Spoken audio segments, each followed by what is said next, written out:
Frontier raging fire. Susanna Susie Monroe had done everything to protect her family's ranch, but when her brother's reckless debts landed them in ruin, Beau Rollins came to collect. He leaned against the corral fence, watching her with lazy amusement. "Your brother lost everything, sugar," he murmured. "But I might be willing to make you a different kind of offer." Chapter 1. The dust settles on broken promises. The wind, a restless spirit, whipped across the parched plains, carrying with it the fine, red dust that had become as familiar to Susanna Susie Monroe as the lines on her own weathered hands. It coated everything: the splintering wood of the porch, the sparse, tenacious wildflowers clinging to life near the well, even the air she breathed, leaving a gritty film on her tongue. The dust seemed a fitting shroud for the dreams that were crumbling around her.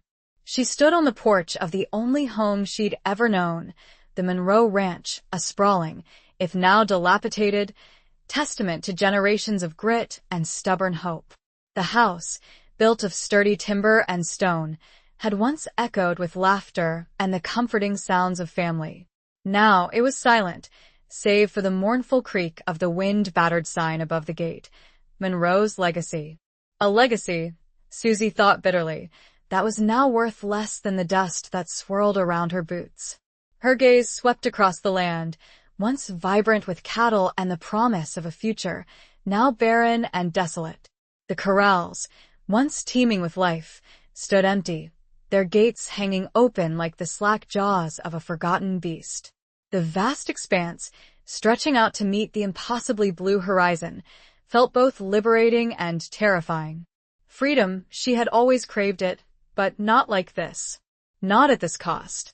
Her brother, Thomas, had always been the charmer, the gambler, the one who chased dreams as fleeting as desert mirages. Susie had been the anchor, the steady hand, the one who kept the ranch running while he chased his fortunes in town. She'd known he gambled, of course. Everyone in Dust Creek knew Thomas Monroe's weakness. But she'd never imagined the depths of his debts, the reckless abandon with which he'd wager their future. The letter, delivered by a grim-faced rider just hours ago, lay crumpled in her hand, the stark black ink a brutal indictment. It was from Beau Rollins, a name whispered with a mixture of fear and grudging respect throughout the territory. A man who built his empire on the broken promises of others. A man who now owned the Monroe legacy. She closed her eyes. The image of Rollins burned into her memory from their brief, devastating encounter yesterday. He'd ridden in with the setting sun, a silhouette against the fiery sky, all sharp angles and hard edges. He hadn't raised his voice, hadn't threatened. He hadn't needed to. His presence alone, the quiet confidence that bordered on arrogance, had been enough. He'd leaned against the corral fence, watching her with an unnervingly lazy amusement, his eyes, the color of a stormy sky, seeming to see right through her. "Your brother lost everything, sugar," he'd murmured, his voice a low, resonant drawl that sent an unexpected shiver down her spine. Everything. The word had hung in the air, heavy and suffocating. But he continued, pushing himself off the fence with a fluid grace that belied his imposing frame. "I might be willing to make you a different kind of offer." The offer. She hadn't heard the details yet, hadn't wanted to. The very thought of it made her stomach churn. Beau Rollins wasn't known for his generosity. Any offer he made would come with a price she wasn't sure she could pay. But what choice did she have? Her fingers tightened around the worn leather of her father's old rifle, leaning against the porch railing. He taught her to shoot before she could properly read, instilling in her respect for the land and the tools that protected it. He'd also taught her about honor, about loyalty, about the unbreakable bond of family. All lessons that seemed to mock her now. She looked out at the setting sun again. It was beginning to bleed to the color of a fresh bruise. The beauty of it, the raw, untamed majesty of the landscape, felt like a cruel joke. How could something so beautiful exist in a world where everything she loved could be ripped away so easily? A flicker of movement caught her eye. A lone rider, approaching slowly from the direction of town. It wasn't Rollins. This rider was smaller, slighter. As he drew closer, she recognized the familiar slump of his shoulders, the way he sat his horse with a weary resignation. Thomas, her brother, the architect of their ruin. A wave of anger, hot and sharp, washed over her, momentarily eclipsing the despair. She wanted to scream at him, to rail against his weakness, his betrayal. But as he dismounted, his face pale and etched with shame, the anger dissipated, replaced by a bone-deep weariness.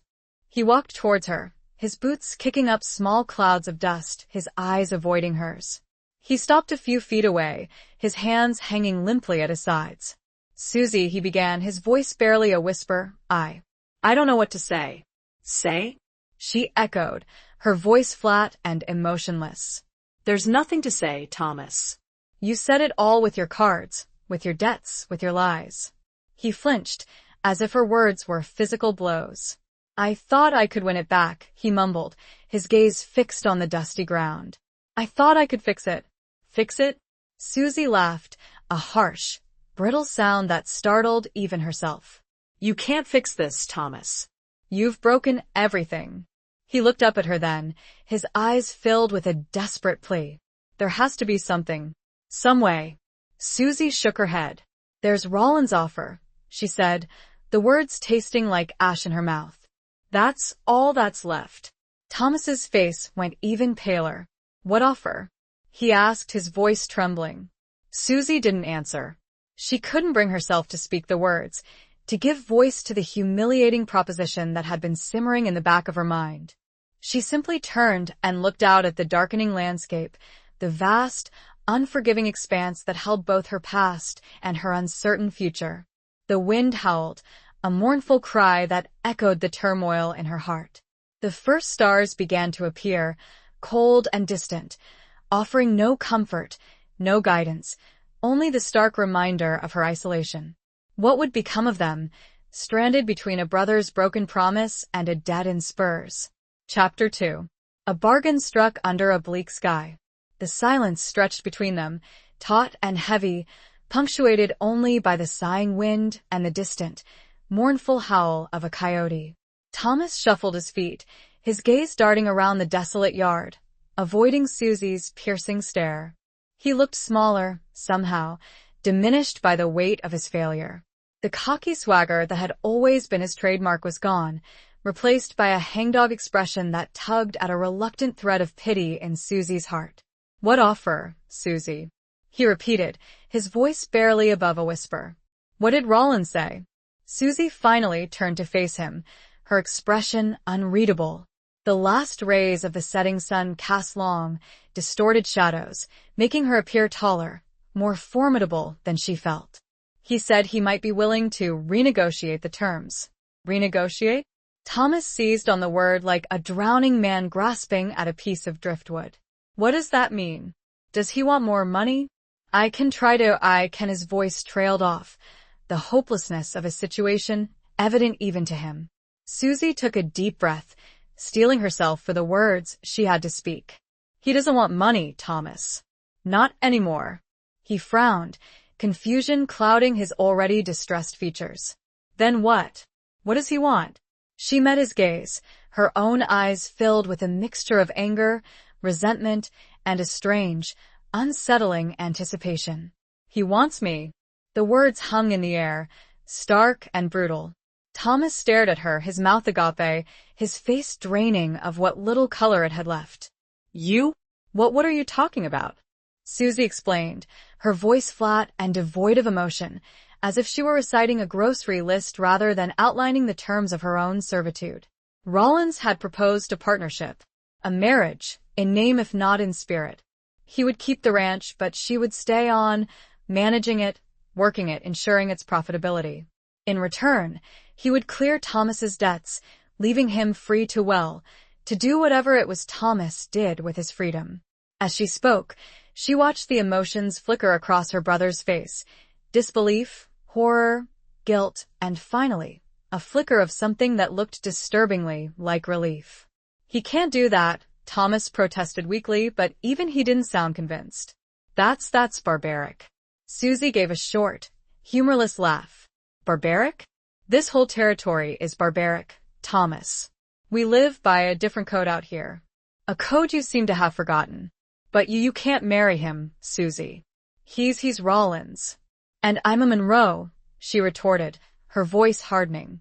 And Monroes don't abandon their land.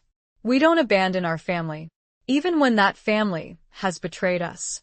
Thomas hung his head, his shoulders slumping in defeat. He knew she was right. He knew that she would do anything to save the ranch, even sacrifice herself. He also knew that he was the reason she had to. I'll go to him, he said suddenly, a spark of defiance flickering in his eyes. I'll tell him I won't allow it. I'll find another way. Susie almost smiled. Almost. And how will you do that, Thomas? Will you win another fortune at cards? Will you charm your way out of debt? We both know that's not going to happen. He flinched, his momentary bravado collapsing under the weight of her words. He knew she was right. He was a gambler, a dreamer, not a fighter. Then what do we do? He asked, his voice filled with despair. Susie looked out at the darkening sky, the first stars beginning to prick the vast, inky canvas. The decision had already been made, really. There was no other choice. We accept his offer, she said, her voice firm, resolute. I accept his offer. Thomas opened his mouth to protest, but she cut him off with a raised hand. Don't, she said, her voice weary. Don't say anything. Just go. Get out of here before I change my mind. He hesitated, his eyes searching hers, perhaps looking for a trace of doubt, a hint of regret. He found none, only a steely determination that mirrored the harsh landscape around them. He nodded slowly, turned, and walked towards his horse, his steps heavy and reluctant. He mounted, and for a moment, he just sat there, staring at her. Then, without a word, he turned his horse and rode away, disappearing into the gathering darkness. Susie watched him go, a strange mixture of emotions churning within her. Relief that he was gone, resentment that he had put her in this position, and fear, a cold, creeping fear of what the future held. She turned back to the house, the empty, silent house that was no longer hers. She walked inside, the familiar creak of the floorboards under her feet a stark reminder of all that she had lost. She lit a single lamp, the flickering flame casting dancing shadows on the walls, illuminating the dust motes swirling in the air. She sat down at the old, scarred wooden table, the same table where she'd shared countless meals with her family, the same table where her father had taught her to read and write, the same table where Thomas had spun his fantastical tales of riches and glory. She closed her eyes, trying to conjure their faces, their voices, the warmth of their presence. But all she could see was Rollins' face, his piercing eyes, his enigmatic smile, the unspoken challenge that simmered beneath his calm exterior. A bargain struck under a bleak sky. A life traded for a debt. A future uncertain. She was no longer Susie Monroe, rancher's daughter. She was Susie Monroe, Rollins' bride-to-be. The thought sent a shiver down her spine, a mixture of dread and a strange, unsettling excitement. She knew this was the only way, the only chance to reclaim their past. But could she ever truly outrun the shame of the bargain, the weight of the sacrifice, the sting of her brother's easy escape? And what of Rollins? What secrets lay beneath that rugged exterior, that calculating gaze? The night was full of questions, the dawn a promise of answers she wasn't sure she was ready to hear. Chapter 3. Echoes of Loss in the Empty Homestead. The first rays of dawn crept over the horizon, painting the sky in hues of pale rose and muted gold. The light, tentative at first, gradually spilled across the land, illuminating the harsh beauty of the landscape and the stark reality of Susie's situation. The air was crisp and cool, carrying the scent of sage and dust, a familiar fragrance that usually brought a sense of peace, but today, it felt heavy with the ghosts of yesterday. She hadn't slept. Not really. She tossed and turned on the narrow cot in her room, the rough wool blanket scratching against her skin, her mind a whirlwind of anxieties and regrets. Every creak of the house, every rustle of the wind, had sounded like Rollins' approaching footsteps, a constant reminder of the bargain she'd struck. She rose, stiff and sore, and pulled on her worn work clothes, denim trousers, a faded cotton shirt, and her father's old leather boots. The clothes felt familiar, comforting, a tangible link to the life she was clinging to.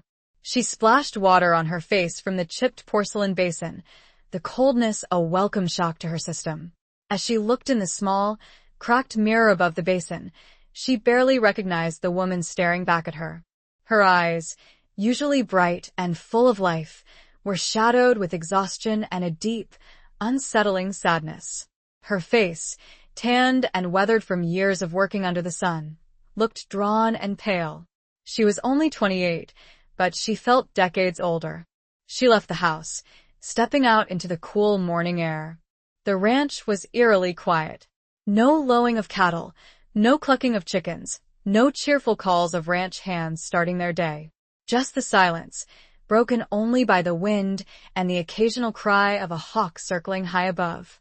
She walked to the corrals, their empty emptiness a painful reminder of all that she had lost. She ran her hand along the weathered wood of the fence, the rough texture familiar and comforting. She remembered countless hours spent here, working alongside her father and brother, branding cattle, mending fences, sharing stories and laughter. She closed her eyes, trying to conjure the sounds, the smells, the feeling of belonging. But the memories were fading, replaced by the stark reality of the present. The ranch was no longer theirs. It belonged to Rollins. And so, in a way, did she. She walked to the barn, the large, imposing structure that had always been the heart of the ranch. The scent of hay and horses still lingered in the air, a faint echo of the bustling activity that had once filled this space. She ran her hand along the smooth, worn leather of her father's old saddle, hanging on a peg in the tack room. He taught her to ride almost before she could walk, instilling in her a love for horses and the open range. A wave of grief washed over her, so intense it almost buckled her knees. She leaned against the saddle, her body shaking with silent sobs. She hadn't cried yesterday, hadn't allowed herself to feel the full weight of her loss. But now, in the quiet solitude of the barn, the tears came, hot and bitter. She cried for her father, who had worked so hard to build this ranch, only to have it snatched away by his son's recklessness. She cried for her brother, who had betrayed her trust and abandoned her to face the consequences of his actions. She cried for herself, for the life she had lost, for the uncertain future that lay ahead. After a long time, the tears subsided, leaving her feeling drained and empty. She wiped her eyes with the back of her hand, her gaze falling on a small, wooden chest tucked away in a corner of the tack room. She recognized it instantly. It was her mother's hope chest, filled with mementos of her life before she'd married and moved to the ranch. Susie hadn't opened the chest in years. Her mother had died when she was young, and the memories were too painful. But today, she felt drawn to it, a need to connect with the woman she barely remembered. She knelt down and opened the chest, the hinges creaking in protest. The scent of lavender and old lace wafted up, a faint, nostalgic fragrance that brought a fresh wave of sadness. She carefully lifted out the contents, a delicate porcelain doll, a faded silk shawl, a collection of pressed wildflowers, a stack of letters tied together with a faded ribbon. The letters were from her father, written to her mother before they were married. Susie unfolded one, the paper thin and brittle with age. Her father's handwriting was strong and bold, his words filled with love and longing. He wrote of his dreams for the future, of building a life together on the ranch, of raising a family, of growing old together. Susie traced the words with her finger, a lump forming in her throat. Her parents had had their dreams, their hopes, their promises. And they had been fulfilled for a time. But now, those dreams were shattered, the promises broken. She carefully placed the letters back in the chest, her heart heavy with the weight of the past. She closed the lid, the sound echoing in the silence of the barn. She stood up, her legs shaky, her resolve hardening. She couldn't bring back the past. She couldn't undo her brother's mistakes. But she could face the future, whatever it held. She could honor her parents' memory by fighting for the ranch, by refusing to let their legacy be completely erased. She walked out of the barn, into the bright morning sunlight. The air felt cleaner, the sky bluer. The fear was still there, but it was tempered by a newfound determination. She would face Rollins. She would work the ranch. She would survive. She would do whatever it took to reclaim a piece of what she had lost. The dust still swirled, but she held her head high, facing the wind, a flicker of defiance in her eyes. It would be a long, hard road, but she was a Monroe, and Monroes didn't break easily. The echoes of loss were loud, but the whisper of resilience was louder. Chapter 4. Rollins' shadow across the sun-drenched land. The sun climbed higher, beating down on the land with relentless intensity. The heat shimmered off the parched earth, creating mirages that danced on the horizon, mocking the desperate need for rain. Susie had spent the morning working, not out of any sense of duty to Rollins, but out of a deep-seated need to keep busy, to distract herself from the gnawing anxiety that threatened to consume her. She'd cleaned out the chicken coop, a small, neglected structure near the main house, scattering fresh straw and filling the water troughs. The chickens, a scrawny, motley flock, had greeted her with wary suspicion, their beady eyes following her every move. They were the only livestock left on the ranch, a pathetic reminder of the thriving operation it had once been. She'd then moved on to the vegetable garden, a small patch of land behind the house that had once provided fresh produce for the family.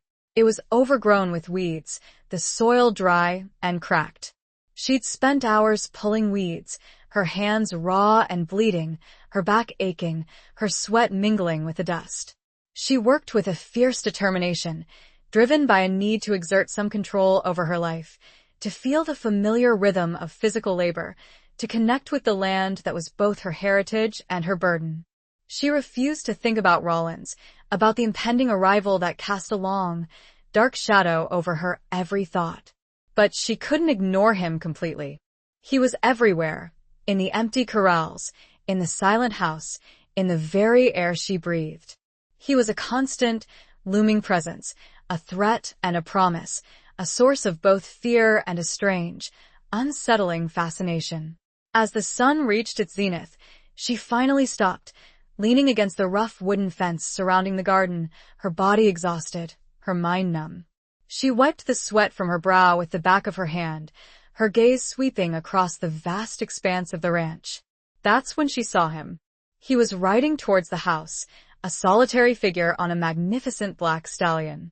He sat tall in the saddle, his posture radiating confidence and power. Even from a distance, she could feel the force of his personality, the magnetic pull that drew her attention, despite her best efforts to resist. Her heart began to pound against her ribs, a frantic rhythm that echoed the beat of the horse's hooves on the hard, packed earth.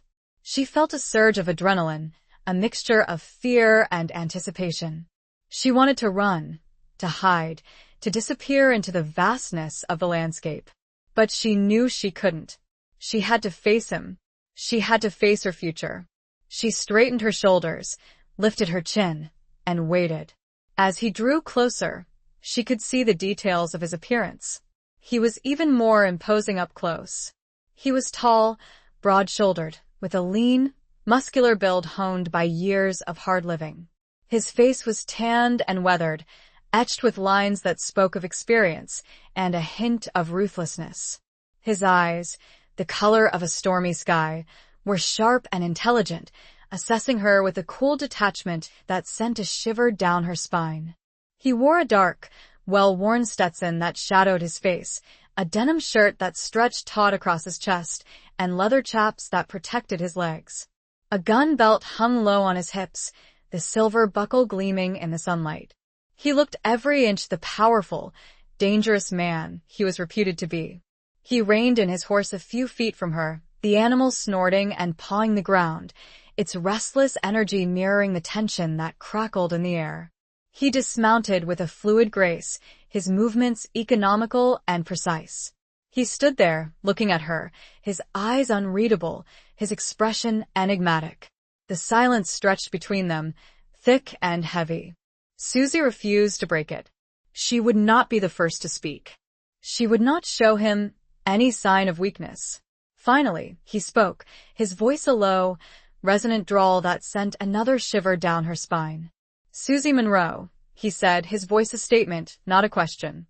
"Mr. Rollins," she replied, her voice steady, despite the tremor in her heart.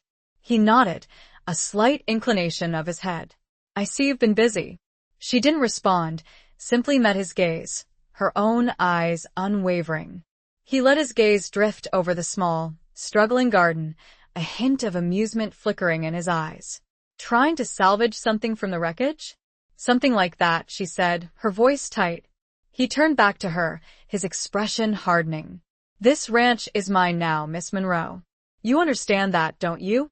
"I understand that you hold the deed," she retorted, her voice laced with defiance. "But this land will always be Monroe land." He smiled, a slow, predatory smile that didn't reach his eyes. "Sentimentality is a luxury you can no longer afford, sugar. You're here because of your brother's debts. And you'll stay here because of my generosity." "Generosity?" she echoed, her voice dripping with sarcasm. "You call this generosity? Taking everything we have and leaving us with nothing?" "I left you with a choice," he said, his voice hardening. "A choice you made freely. A choice between ruin and this," she said, gesturing around the ranch with a sweep of her hand. "Some choice." He took a step closer, his presence overwhelming. She could smell the scent of leather and horses and something else, something wilder, something more dangerous. "This could work, Susie," he said, his voice softening, a hint of persuasion creeping into his tone. "We could make this ranch profitable again. Together." She looked at him, her eyes searching his, trying to decipher the truth behind his words. Was he sincere? Or was this just another game, another way to exert his power over her? She didn't know. And that uncertainty, that inability to read him, was the most unsettling thing of all. The shadow he cast was long and dark, and she felt herself being pulled into it, drawn by a force she couldn't resist, a force that was both terrifying and strangely alluring. The sun-drenched land seemed to hold its breath, waiting for her answer, for her surrender, for the inevitable collision of their wills. Chapter 5. The Unforgiving Terms of Survival. Susie held his gaze, refusing to be intimidated by his proximity or the raw power he exuded. The air crackled with unspoken tension, the silence punctuated only by the buzzing of insects and the distant caw of a crow. She could feel the heat radiating from his body, smell the faint scent of dust and horses that clung to him, a constant reminder of the wild, untamed world he represented. "Together?" she repeated, her voice laced with skepticism. "You mean you'll be working alongside me? Getting your hands dirty?" He smiled, a slow, deliberate curve of his lips that didn't quite reach his eyes. "I have other responsibilities, Miss Monroe. Other interests." She'd expected as much. He was a man of business, a man of power, not a farmer. He wouldn't be mucking out stalls or tending to crops. He'd be overseeing, directing, controlling. And she'd be the one doing the work, the one bearing the brunt of his demands. "So, what are these responsibilities?" she asked, her voice tight. He shrugged, a casual gesture that belied the intensity of his gaze. "I have dealings in town, investments, other properties." He paused, his eyes locking with hers. "And I'll be making sure your brother stays out of trouble." The mention of Thomas sent a fresh wave of anger and resentment through her. She knew that Rollins held her brother's fate in his hands, a constant threat hanging over her head. "He's your responsibility now," she said, her voice cold. "You bought him, along with the ranch." Rollins didn't flinch. "He's a liability," he said bluntly. "But he's also your brother. And I understand family loyalty, Miss Monroe, even when it's misplaced." She bristled at his words, at the implication that her loyalty to Thomas was a weakness. "He made a mistake," she said defensively. "A terrible mistake. But he's still my family." "And you'll do anything for family," Rollins finished, his voice low and knowing. "That's why you're here. That's why you agreed to my terms." She didn't deny it. She couldn't. He was right. She had sacrificed herself for her brother, for the ranch, for the legacy of her family. So, what are these terms? She asked, her voice resigned. Lay them out, Mr. Rollins. Let's get this over with. He nodded, his expression unreadable. He began to outline his expectations, his voice calm and businesslike, as if he were discussing a cattle deal rather than the details of her servitude. She would manage the ranch, oversee the day-to-day operations, hire and supervise any hands they might need. He would provide the capital, the resources, the protection. He spoke of branding, of cattle drives, of market prices, of the relentless cycle of ranching life. He spoke of her responsibilities, of her obligations, of the consequences of failure. As he spoke, Susie listened, her mind racing, her emotions a tangled mess of resentment, defiance, and a grudging respect for his pragmatism. He was a hard man, a ruthless man, but he was also a shrewd businessman. He knew what he wanted and he knew how to get it. And what about us? She asked, her voice barely above a whisper. The question she'd been dreading finally escaping her lips. He paused, his eyes locking with hers. The air seemed to thicken, the silence growing even more intense. We have an agreement, Miss Monroe, he said, his voice low and deliberate. A business arrangement. You will run the ranch, and I will provide.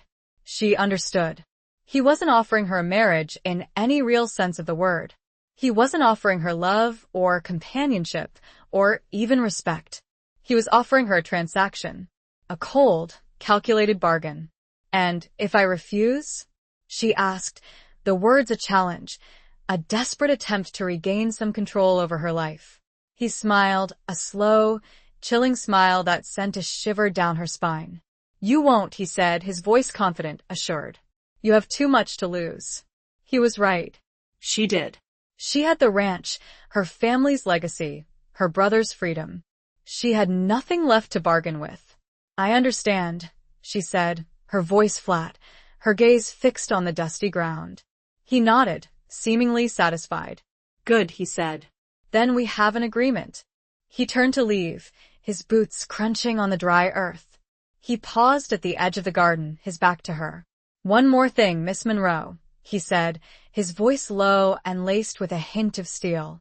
Don't try to cross me. Don't try to run. You won't get far. And the consequences will be severe. He didn't wait for a response. He mounted his horse and rode away, disappearing into the shimmering heat haze. Susie watched him go, her body trembling, her mind reeling. The terms were clear, unforgiving. She was trapped, bound to him by debt and circumstance. She was his prisoner, in a way, confined to this vast, open range, her freedom as illusory as the mirages that danced on the horizon. She looked down at her hands, raw and bleeding from the morning's work. They were the hands of a rancher, the hands of a survivor. She would survive this. She would endure. She would find a way to navigate this treacherous path, to protect what is left of her life, to reclaim some semblance of dignity and control. She clenched her fists, her nails digging into her palms. She would not break. She would not yield. She would meet his challenge, his ruthlessness, with her own quiet strength. She would learn to live with his shadow, to exist in this unforgiving world he had created for her. But she would never, ever surrender her spirit. The sun beat down, a harsh reminder of the long, arduous days ahead. The land stretched out, vast and unforgiving. And Susie Monroe, alone under that immense sky, began to plot her survival. Chapter 6. Whispers of rebellion in the quiet twilight. The days that followed were a blur of relentless work and simmering resentment. Susie rose before dawn, the sky still a canvas of deep indigo and fading stars, and worked until long after sunset, the moon a silent witness to her exhaustion. She mended fences, repaired the dilapidated barn, tended to the meager garden, and even started to clear out one of the larger corrals, a task that seemed almost insurmountable given its size and state of disrepair. She worked alone for the most part. Rollins had sent 2 ranch hands, Jed and Silas, a pair of taciturn, weathered men who seemed as wary of her as she was of them. They were skilled workers, efficient and strong, but they offered no companionship, no conversation, only the occasional grunt or nod. They were Rollins' men, through and through, their loyalty unquestioned, their presence a constant reminder of her own precarious position. Susie ate her meals alone, in the large, empty kitchen, the silence amplifying her loneliness. She missed the boisterous meals of the past, the laughter and chatter of her family, the comforting presence of her father. She missed the simple joy of sharing food and conversation with loved ones. She slept in her old room, but it no longer felt like her own. It felt like a temporary lodging, a place of waiting, a constant reminder that she was living on borrowed time, in borrowed space. Rollins himself was a rare presence. He'd ride in unexpectedly, usually in the late afternoon, his arrival heralded by the thud of his horse's hooves and the creak of leather. He'd observe her work, his eyes sharp and assessing, his expression unreadable. He'd offer a few curt instructions, a brief assessment of her progress, and then he'd be gone, disappearing as quickly as he'd appeared. He never stayed long. He never spoke of anything personal. He never touched her. But his presence lingered, a heavy weight in the air, a constant reminder of the power he held over her. Despite the exhaustion, despite the loneliness, despite the simmering anger that threatened to boil over, Susie found a strange sense of purpose in the work. She was reclaiming the ranch, piece by piece, restoring it to some semblance of its former glory. She was proving to herself, and perhaps to Rollins, that she was not defeated, that she was still capable of resilience, of strength, of defiance. One evening, as the sun began to set, casting long, dramatic shadows across the land, Susie was sitting on the porch, nursing a cup of weak coffee, her body aching, her mind weary. Jed and Silas had already left for the bunkhouse, a small, ramshackle building near the barn. The ranch was quiet, save for the chirping of crickets and the distant howl of a coyote. She was staring out at the vast expanse of the plains, the sky ablaze with the fiery colors of sunset, when she heard a faint sound, a whisper of movement. She turned, her hand instinctively reaching for the rifle she kept leaning against the porch railing. It was a woman, standing at the edge of the yard, her figure silhouetted against the fading light. She was small and slender, dressed in a simple, faded calico dress. She had a basket hanging from her arm, and her face was hidden by the shadows of a wide-brimmed bonnet. Susie stood up, her heart pounding. She didn't recognize the woman. She'd had no visitors since Rollins had taken over the ranch. "Hello?" she called out, her voice cautious. The woman approached slowly, her steps hesitant. As she drew closer, Susie could see her face. She was young, perhaps in her early 20s, with wide, frightened eyes and a delicate, almost ethereal beauty. "Miss Monroe?" the woman asked, her voice soft and trembling. Susie nodded. "Who are you?" "My name is Sarah," the woman said. "Sarah Jenkins. I live on the neighboring ranch. The Jenkins place." Susie knew the Jenkins family. They were good people, hardworking and honest. They'd been neighbors for years, though Susie hadn't seen them much lately. "What is it?" Susie asked, her voice softening. "What do you need?" Sarah looked around nervously, as if she were afraid of being seen. I heard about what happened," she whispered. About Mr. Rollins." Susie felt a knot tighten in her stomach. She knew what Sarah was referring to. The whispers had undoubtedly spread throughout the territory, the gossip swirling like dust devils across the plains. "It's true," Susie said, her voice flat. "He owns the ranch now." Sarah's eyes filled with sympathy. "I'm so sorry, Miss Monroe. We all are. He's not a good man." Susie didn't respond. She didn't need anyone to tell her that Rollins was dangerous. She knew it in her bones. "I brought you some food," Sarah said, holding out the basket. "Some fresh bread, some cheese, some preserves." It's not much, but Susie was touched by the gesture. It was a small act of kindness, but it meant the world to her. It was a reminder that she wasn't completely alone, that there were still people who cared, who sympathized, who understood.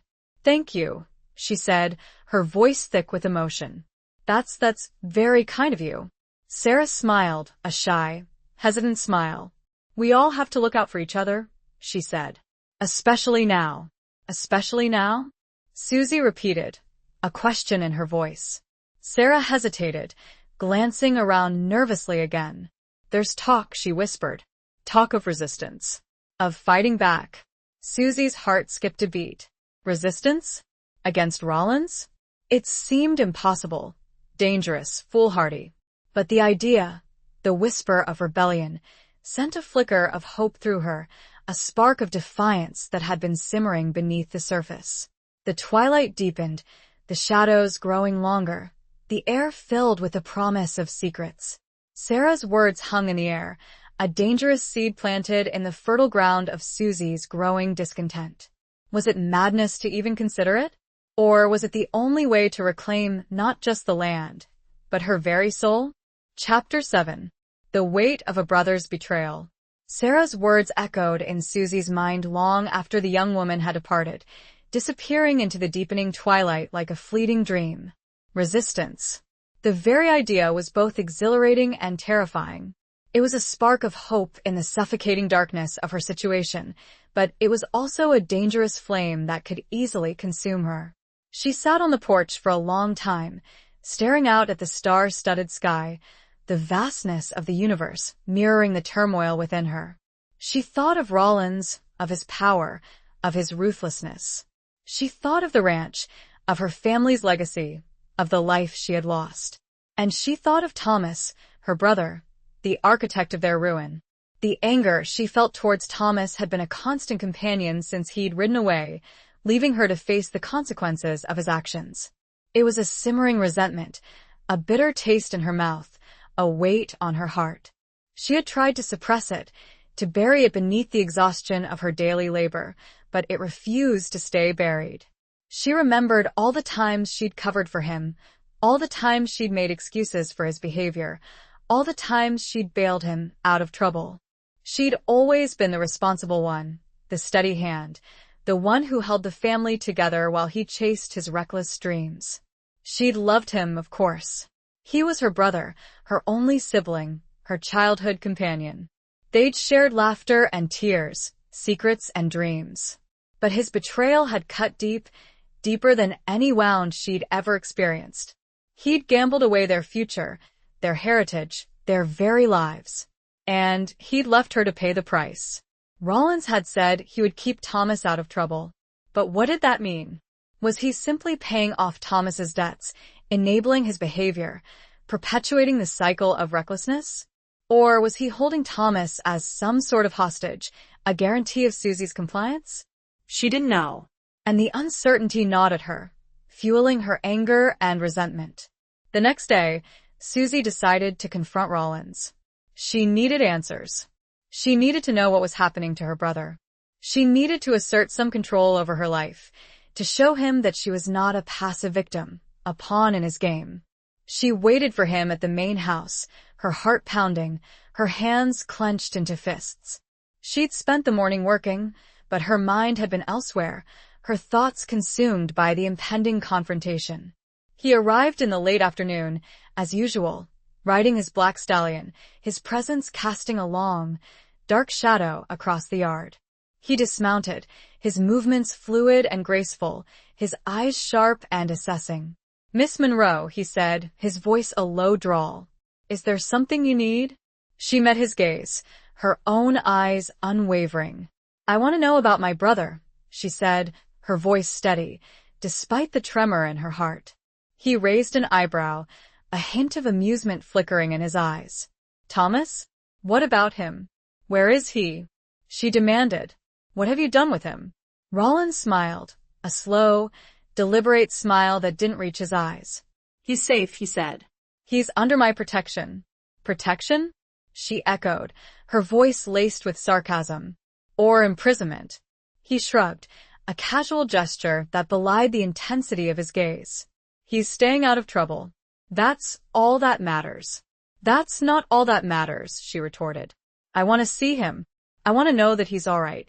Rollins hesitated, his expression unreadable. That's not possible, he said. He's away. On business. Business? She scoffed. What kind of business? Gambling business? He didn't answer. He simply stared at her, his eyes cold and hard. I want to see him, Rollins, she repeated, her voice rising. I have a right to see him. He took a step closer, his presence overwhelming. She could smell the scent of leather and horses and something else, something wilder, something more dangerous. You have no rights here, Miss Monroe, he said, his voice low and menacing. You have obligations. And you will fulfill them. She flinched, but she didn't back down. He's my brother, she said, her voice trembling. I need to know that he's safe. Rollins studied her for a long moment, his eyes searching hers, as if trying to gauge her sincerity, her resolve. Then, to her surprise, he nodded. Very well, he said. I'll arrange a visit. But on my terms. Relief washed over her, so intense it almost buckled her knees. But it was tempered by a sense of unease. Rollins never did anything without a reason. What were his terms? What price would she have to pay to see her brother? When? She asked, her voice barely above a whisper. Soon, he said. I'll let you know. He turned to leave, his boots crunching on the dry earth. He paused at the edge of the yard, his back to her. And Miss Monroe, he said, his voice low and laced with a hint of steel. Don't get any ideas about causing trouble. It won't end well for you. Or your brother. He mounted his horse and rode away, disappearing into the shimmering heat haze. Susie watched him go, her body trembling, her mind reeling. She had won a small victory, a concession from Rollins. But she knew that it was a fragile victory, one that could easily be snatched away. The weight of her brother's betrayal pressed down on her, heavier than ever. She was caught in a web of deceit and obligation, her fate intertwined with two men who represented the best and worst of her world. She was walking a tightrope, suspended between hope and despair, her every step fraught with danger. The sun beat down, a relentless reminder of the harsh realities of her life. But in the midst of the turmoil, a flicker of determination remained, a refusal to surrender, a commitment to fight for what little she had left. Chapter 8. Scars of the Past, Etched in the Present. The promised visit with Thomas remained elusive. Days bled into a week, marked by the relentless rhythm of work and the ever-present shadow of Rollins. Susie toiled under the scorching sun, her body aching, her mind preoccupied with worries about her brother and the unsettling undercurrent of rebellion that Sarah Jenkins had introduced. Rollins continued his sporadic visits, his presence a constant source of tension. He remained aloof, his conversations limited to the ranch's operations, his gaze always assessing, probing. He never mentioned Thomas, and Susie, wary of provoking him, held her tongue, though the unspoken question burned within her. One evening, while tending to a minor injury on one of the horses, a gash sustained from a run-in with barbed wire, Susie found herself thinking about her father. He had been a man of few words, but his hands had spoken volumes. He'd taught her everything she knew about horses, about the land, about survival. He'd also taught her about healing, about tending to wounds, both physical and emotional.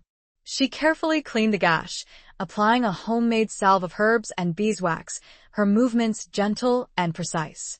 As she worked, she remembered her father's calloused hands, his soothing voice, his quiet strength. He'd always been her anchor, her protector. A wave of grief washed over her, so intense it brought tears to her eyes. She missed him terribly, missed his guidance, his wisdom, his unwavering love. She wished he were here to help her navigate this treacherous situation, to advise her, to protect her. But he was gone, and she was alone, facing a world that seemed increasingly hostile and unforgiving. As she finished tending to the horse, she noticed a small, faded scar on its flank, a barely visible mark that spoke of a past injury. She ran her finger over the scar, her thoughts drifting to her own scars, both visible and hidden.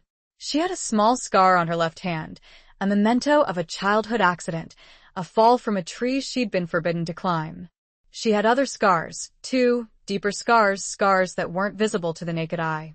Scars of loss, of betrayal, of disappointment. She thought of Rollins, of the scars he undoubtedly carried, both physical and emotional.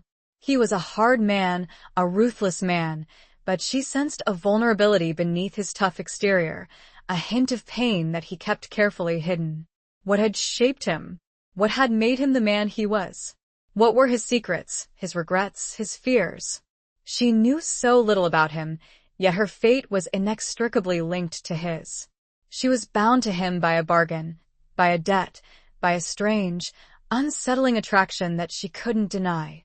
She finished her work and walked back to the house, the setting sun casting long, dramatic shadows across the land. As she reached the porch, she saw a figure sitting on the steps, his back to her. It was Rollins. He was sitting hunched over, his head in his hands, his posture radiating a weariness that was unusual for him. He looked vulnerable. She hesitated, unsure whether to approach him or retreat. She'd never seen him like this before. He'd always been so controlled, so composed, so formidable. She took a deep breath and walked towards him, her boots crunching on the dry earth. He didn't seem to notice her approach. "Mr. Rollins?" she said softly. He started, lifting his head, his eyes red-rimmed and filled with a pain that startled her. He looked like a man who had been carrying a heavy burden for far too long. "Susie," he said, his voice hoarse. He didn't say anything else. He simply stared at her, his expression unreadable. She sat down beside him, not too close, but close enough to feel the warmth radiating from his body. The silence stretched between them, thick and heavy. Finally, he spoke, his voice low and strained. "I saw him," he said. Susie's heart skipped a beat. "Thomas?" He nodded. "He's not doing well." A knot of fear tightened in Susie's stomach. "What do you mean?" Rollins hesitated, his gaze fixed on the distant horizon. "He's lost in his own demons," he said. "He's gambling again. Drinking. He's a mess." Susie felt a wave of despair wash over her. She'd feared as much. She'd known that Thomas was weak, that he was prone to self-destruction. But she'd hoped, against all reason, that he would somehow find a way to redeem himself. "Can I see him?" she asked, her voice barely above a whisper. Rollins turned to her, his eyes filled with a mixture of pity and something else, something that looked almost like regret. "I don't think that's a good idea, Susie," he said. "He's not in a good place. He wouldn't want you to see him like this." She knew he was probably right. But she couldn't shake the feeling that she needed to see him, that she needed to try to reach him, to offer him some comfort, some support. "Please, Rollins," she said, her voice pleading. "I need to see him." He looked at her for a long moment, his eyes searching hers. Then he sighed, a heavy, weary sound. "All right," he said. "I'll take you to him. Tomorrow." Relief flooded through her, but it was tempered by a sense of dread. She knew this wouldn't be easy. She knew that seeing Thomas in his current state would be painful, heartbreaking. But she had to try. She had to do everything she could to help him, to save him, even if it meant facing her own deepest fears. The scars of the past, etched in the present, were a stark reminder of the fragility of life, the enduring power of family, and the inescapable bonds of love and obligation. As the twilight deepened, Susie and Rollins sat in silence, two wounded souls connected by a shared burden, a shared hope, and a shared fear of what the next day would bring. The promise of a visit, a confrontation, a potential heartbreak, hung heavy in the air. Chapter 9. A glimmer of hope in the barren fields. The journey to town was a silent one. Rollins had arrived at dawn, his face grim, his demeanor even more reserved than usual. He hadn't spoken a word, simply gestured for Susie to mount the spare horse he'd brought with him. She'd obeyed, her heart pounding with a mixture of anticipation and dread. They rode side by side, the only sounds the thud of the horses' hooves on the dusty road and the occasional cry of a hawk circling high above. The landscape was stark and unforgiving, the vast plains stretching out to meet the horizon, the sky a brilliant, cloudless blue.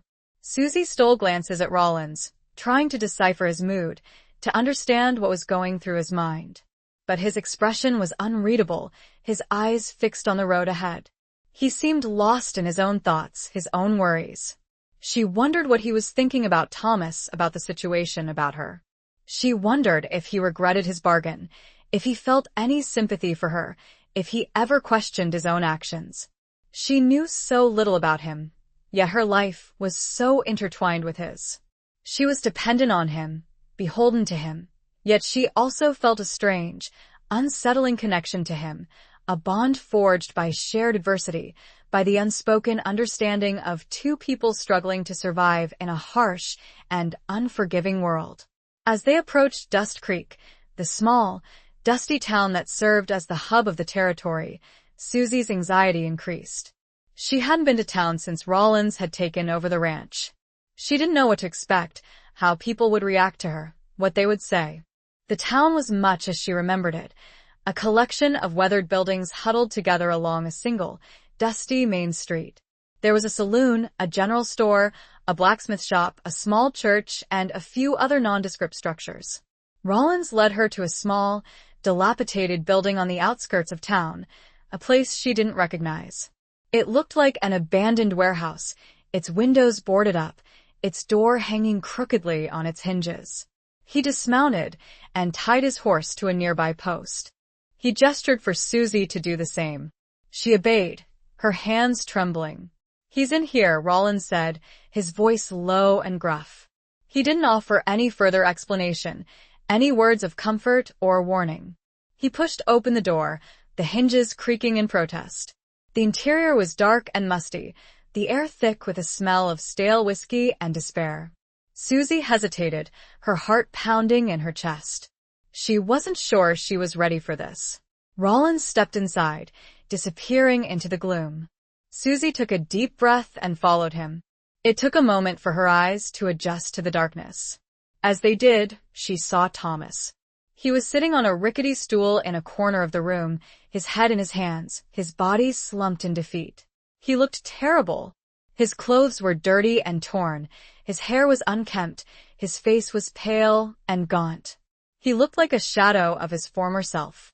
Susie felt a surge of emotion, a mixture of pity, anger, and a deep, abiding sadness. She wanted to rush to him, to comfort him, to tell him that everything would be all right. But she knew it wouldn't be. "Thomas," she said softly.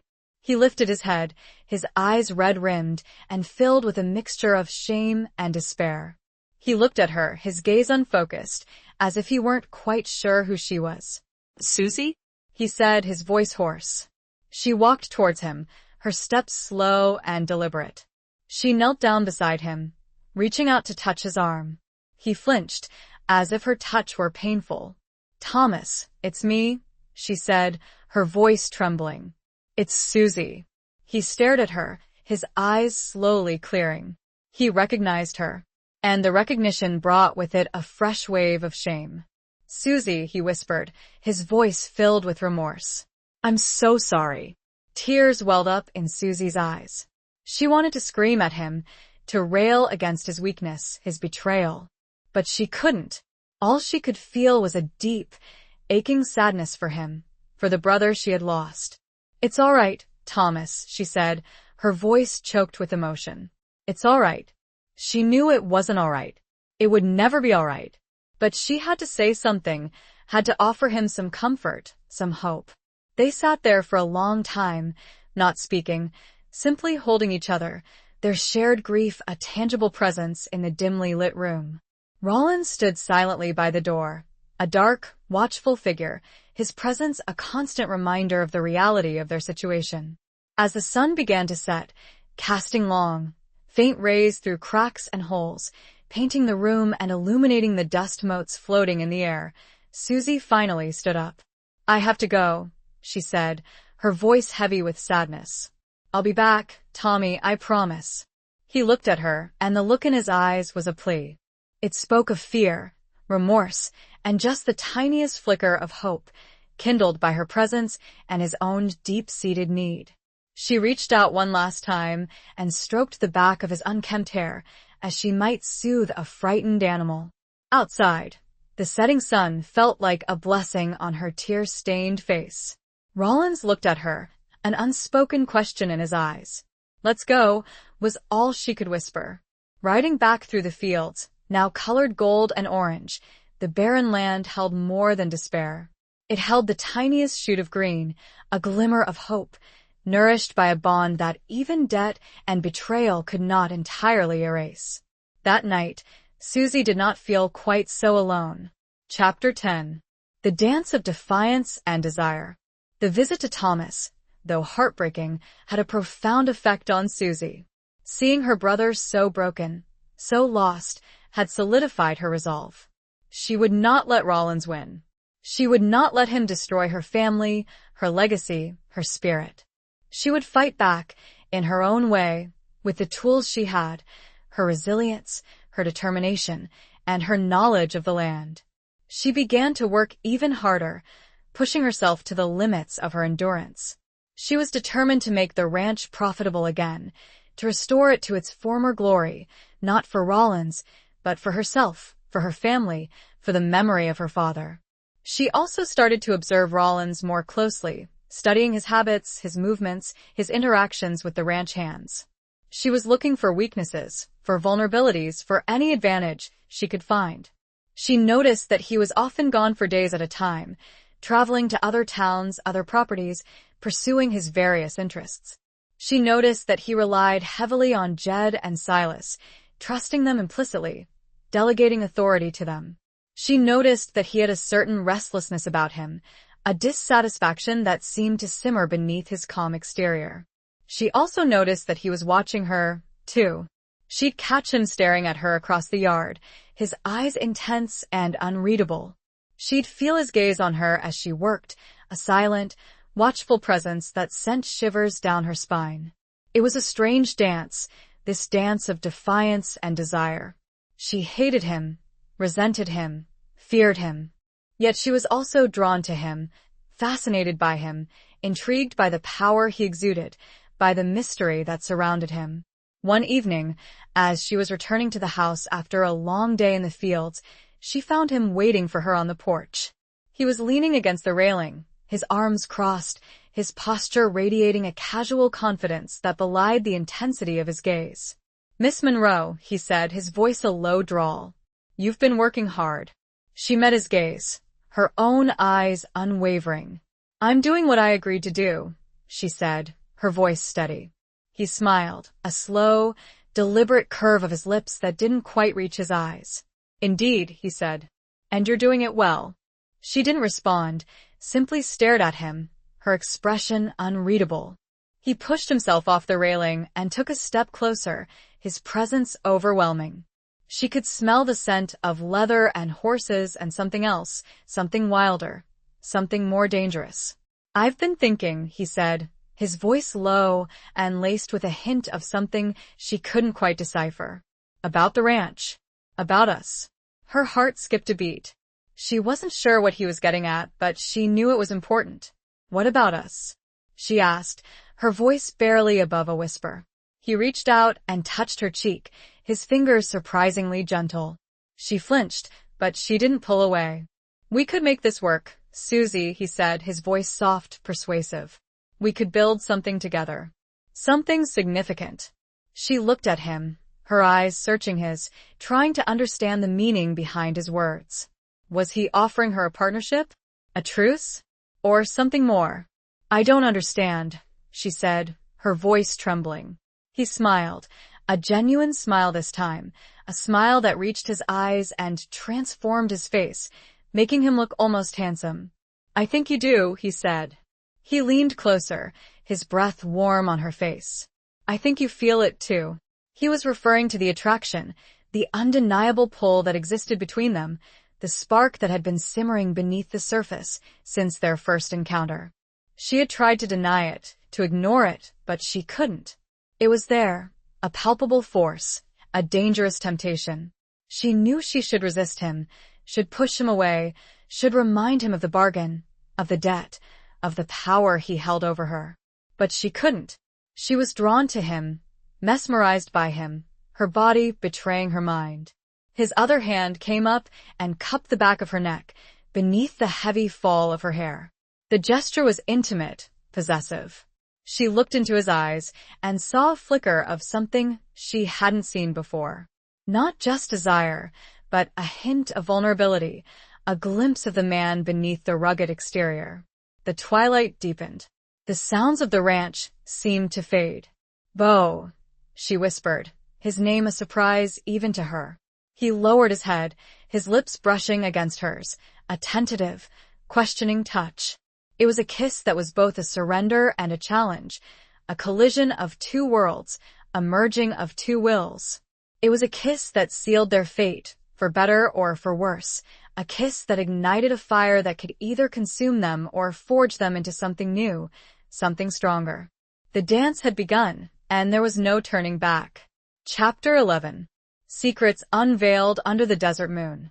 The kiss lingered, a tentative exploration, a hesitant surrender. It was a mixture of defiance and desire, of resentment and attraction, of fear and a strange, unsettling excitement. It was a kiss that changed everything, that shattered the carefully constructed barriers between them, that opened a door to a world of possibilities and dangers. When they finally broke apart, the world seemed to have shifted on its axis. The familiar landscape, the star-studded sky, the sounds of the night, all seemed different, charged with a new intensity, a new meaning. They stood there for a long moment, staring at each other, their breaths mingling in the cool night air. The silence was thick with unspoken emotions, with questions and doubts and a hesitant, fragile hope. Beau was the first to speak, his voice low and husky. "Susie," he said, his hand still cupping her cheek, his thumb gently stroking her skin. He didn't finish the sentence. He didn't need to. The look in his eyes said it all. He was as surprised, as shaken, as she was by the intensity of the moment, by the undeniable connection between them. She reached up and touched his face, her fingers tracing the lines etched by sun and wind, and a life lived on the edge. She felt the roughness of his stubble, the warmth of his skin, the underlying strength of his jaw. "Beau," she said, his name a whisper on her lips. "What happens now?" He took her hand, his fingers interlacing with hers. He led her to the edge of the porch, where they sat down on the steps, their bodies close, their shoulders touching. "I don't know," he said, his voice honest, vulnerable. "I didn't plan this. I didn't expect this." She knew he was telling the truth. He'd come to the ranch to collect a debt, to exert his power, to control. He hadn't come looking for love, for companionship, for a connection. "Neither did I," she said, her voice soft. They sat in silence for a while, simply enjoying the closeness, the shared intimacy, the unexpected comfort of each other's presence. The moon rose higher in the sky, casting a silvery glow on the landscape, illuminating the vastness of the plains and the secrets hidden within their hearts. Finally, Beau spoke, his voice low and thoughtful. "I have a confession to make, Susie," he said. "Something I haven't told anyone." She turned to him, her eyes searching his. "What is it?" He hesitated, his gaze fixed on the distant horizon. "This ranch, it wasn't just about the money," he said. "It wasn't just about your brother's debts." Susie felt a knot tighten in her stomach. She had suspected as much. There had always been something more to the story, something that Rollins had kept hidden. "What was it about?" she asked, her voice barely above a whisper. He turned to her, his eyes filled with a pain that startled her. "It was about revenge," he said. "My father, he used to own this land. Years ago. Before your father." Susie's breath caught in her throat. She'd never heard this before. She'd always believed that the Monroe family had been the first to settle this land, the first to build a life here. What happened?" she asked, her voice trembling. Beau told her the story, his voice raw with emotion. He spoke of his father, a hard-working, honest man who had been cheated out of his land by a ruthless businessman, a man who had used lies and deceit and intimidation to steal everything he owned. He spoke of his father's despair, his descent into alcoholism, his early death. He spoke of his own vow to avenge his father, to reclaim what had been stolen, to punish the man responsible. "And that man," Susie said, her voice hesitant, "that man was?" That man, Beau finished, his voice hard, was your grandfather. The words hung in the air, heavy and devastating. The weight of her family history, the truth about its foundation, pressed down on Susie. Everything shifted, the narrative she'd always known crumbling beneath her. Her grandfather. A cheat. A thief. It explained Rollins' vendetta, the debt he'd so ruthlessly collected. Under the vast, uncaring desert moon, the secrets had been unveiled. The past and the present had collided, leaving their future hanging precariously in the balance, a fragile thing woven from betrayal, revenge, and a forbidden, undeniable desire. Chapter 12. The Price of Freedom, Measured in Trust. The revelation hung between them, a heavy, suffocating silence. Susie felt a wave of nausea, a dizzying sense of disorientation. Her grandfather, the man she'd idolized, the man whose legacy she'd been fighting to protect, was a villain? It was a betrayal that cut deeper than any she'd experienced before, a wound that ripped open the fabric of her past and cast a dark shadow on her future. She stared at Beau, her eyes searching his, trying to reconcile the man she'd come to know, the man she'd kissed, with the vengeful son of a wronged man. She saw the pain in his eyes, the raw emotion that he'd kept hidden for so long. She saw the vulnerability beneath the tough exterior, the scars of the past that had shaped him, that had driven him. I don't know what to say, she whispered, her voice trembling. Beau reached out and took her hand, his fingers interlacing with hers. His touch was warm and comforting, a grounding presence in the midst of the emotional turmoil. I know it's a lot to take in, he said, his voice gentle. I didn't want to tell you. I was afraid of this. Of losing you. The admission surprised her. He cared. Despite everything, despite the past, despite the bargain, he cared. It was a fragile hope, a glimmer of light in the darkness. Why did you tell me now? She asked, her voice barely above a whisper. He sighed, a heavy, weary sound. Because I couldn't keep it from you any longer, he said. Because I trust you. Trust. It was a precious commodity, a rare and valuable thing in this harsh and unforgiving world. It was the foundation of any relationship, the bedrock of any partnership. And it was something that had been sorely lacking in their interactions, until now.